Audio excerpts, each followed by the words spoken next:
बातमी बारामतीच्या बोरकरवाडीतील कार्यक्रमात उपमुख्यमंत्री अजित पवार यांनी अचानक काकांच्या नावाचा उल्लेख केला आणि त्यामुळे अजितदादांच्या वक्तव्याने अनेकांच्या भुवया उंचावल्या।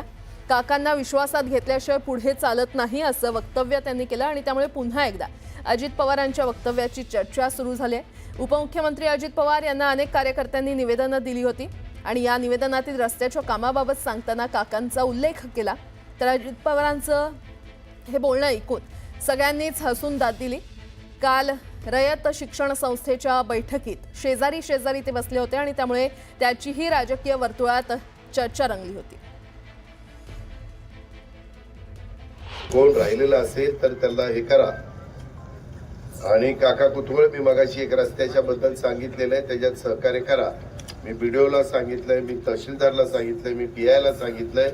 काकालाही म्हणलं विश्वासात घ्या, कारण काका लोकांना विश्वासात घ्यावं लागतं, त्याशिवाय पुढे चालत नाही। म्हणजे काका कुतुळांना नाहीतर लगेच दादा घसरले, कुणावर घसरले नाही।